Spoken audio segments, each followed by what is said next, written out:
Reporter breaking. സംസ്ഥാന motor വാഹന വകുപ്പ് സ്തംഭനാവസ്ഥയിലേക്ക്. ട്രാൻസ്പോർട്ട് കമ്മീഷണറുടെ ഉത്തരവുകൾക്കെതിരെ നിസ്സഹകരണം ആരംഭിച്ചിരിക്കുകയാണ് ഉദ്യോഗസ്ഥർ. ഗതാഗത കമ്മീഷണറുടെ ഉത്തരവുകൾ അപ്രായോഗികമെന്നും അടിസ്ഥാന സൌകര്യം പോലുമില്ലാതെ തൊഴിലെടുക്കാൻ കഴിയില്ലെന്നും MVD ഉദ്യോഗസ്ഥർ പറയുന്നു.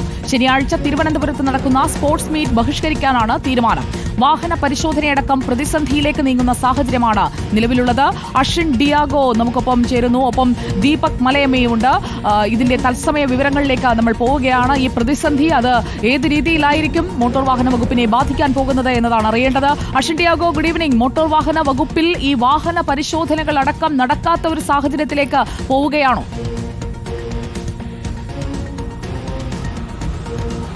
സുജയ, തീർച്ചയായും മോട്ടോർ വാഹന വകുപ്പ് ഒരു സ്തംഭനാവസ്ഥയിലേക്ക് നീങ്ങുന്നു എന്നുള്ളതാണ്. കാരണം ട്രാൻസ്പോർട്ട് കമ്മീഷണർ CH നാഗരാജുവുമായി ഒരു ശീതകാല യുദ്ധത്തിലേക്ക് മോട്ടോർ വാഹന വകുപ്പിലെ ഉദ്യോഗസ്ഥർ നീങ്ങുന്നു എന്നുള്ളതാണ് ഏറ്റവും പ്രധാനപ്പെട്ട കാര്യം.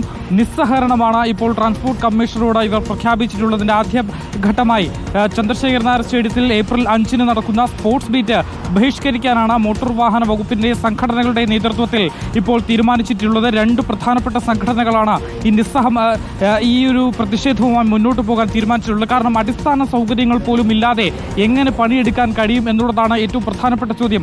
പല ഉദ്യോഗസ്ഥർക്കും പോസ് മെഷീനുകളില്ല. അതുകൊണ്ട് സ്വന്തം മൊബൈൽ ഫോണിലാണ് ചെല്ലാനടക്കമുള്ള കാര്യങ്ങൾ നിർവഹിക്കുന്നത്. ഇങ്ങനെ നിർവഹിക്കുന്നത് വഴി അവരുടെ പേഴ്സണൽ ഡേറ്റാസ് അടക്കം ലീക്കാകുന്ന ഒരു സാഹചര്യമുണ്ട്. ഇത് ഇനി മുതൽ തുടരില്ല.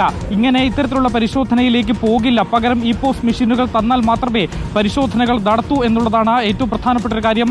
ഡ്രൈവിംഗ് ലൈസൻസുകളെ ഇത് ബാധിക്കും. എൻഫോഴ്സ്മെന്റ് നടപടികളെ പൂർണ്ണമായും ഇത് ബാധിക്കും എന്നുള്ളതാണ് ഏറ്റവും പ്രധാനപ്പെട്ടത്. കാരണം നിരത്തുകളിൽ അപകടമുണ്ടാകുമ്പോൾ ഈ പോലീസുമായി സഹകരിച്ച് പരിശോധന നടത്തണമെന്ന് KB ഗണേഷ് കുമാർ തന്നെ നിർദ്ദേശം നൽകിയിരുന്നതാണ്. ഇത്രയും അടിസ്ഥാന സൗകര്യമില്ലാത്ത ഒരു സ്ഥിതിക്ക് പരിശോധനയിലേക്ക് കടക്കില്ല എന്നുള്ളതാണ് ഇപ്പോൾ ഈ ഉദ്യോഗസ്ഥ സംഘടനകൾ അറിയിച്ചിരിക്കുന്നത്. അങ്ങനെയെങ്കിൽ നിരത്തുകളിൽ ഇന്ന് മോട്ടോർ വാഹന വകുപ്പിന്റെ പരിശോധനകൾ പോലും ഉണ്ടാകില്ല എന്നുള്ളതാണ് ഏറ്റവും പ്രധാനപ്പെട്ട കാര്യം. മാത്രമല്ല ഇവരുടെ അടിസ്ഥാന ഇൻഫ്രാസ്ട്രക്ചേഴ്സ് പോലും സൗകര്യങ്ങൾ പോലും ഇല്ലാതെയാണ് ഈ പരിഷ്കാരങ്ങൾ നടപ്പാക്കുന്നത് എന്നുള്ളതാണ്.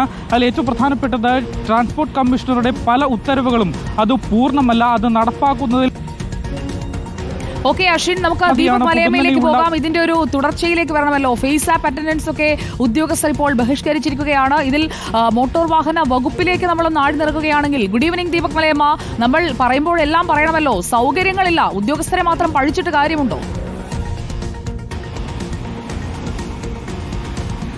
Sujaya, very good evening. ഉദ്യോഗസ്ഥരെ മാത്രം പഴിച്ചിട്ട് കാര്യമില്ല എന്നുള്ളതാണ് ഒരു വസ്തുത. പ്രത്യേകിച്ച് മോട്ടോർ വാഹന വകുപ്പിനെ സംബന്ധിച്ച് അവർക്ക് റോഡിലിറങ്ങി പരിശോധന ഉൾപ്പെടെയുള്ള കാര്യങ്ങൾ നടത്തേണ്ടതുണ്ട്. ഒപ്പം തന്നെ റോഡ് ടെസ്റ്റ് അടക്കമുള്ള ലൈസൻസുമായി ബന്ധപ്പെട്ട നടപടിക്രമങ്ങൾ, ഓഫീസുമായി ബന്ധപ്പെട്ട നടപടിക്രമങ്ങളൊക്കെ തന്നെ പൂർത്തിയാക്കേണ്ടതുണ്ട്. പക്ഷേ അക്ഷരാർത്ഥത്തിൽ ഈ ഡ്രൈവർമാരുടെ അഭാവം ഇപ്പോഴും പല RT ഓഫീസുകളും നേരിടുന്ന വലിയ വെല്ലുവിളിയാണ് എന്നുള്ളതാണ്. അതിനപ്പുറത്ത് ഡ്രൈവർമാരുണ്ടായതുകൊണ്ട് മാത്രം കാര്യമില്ല.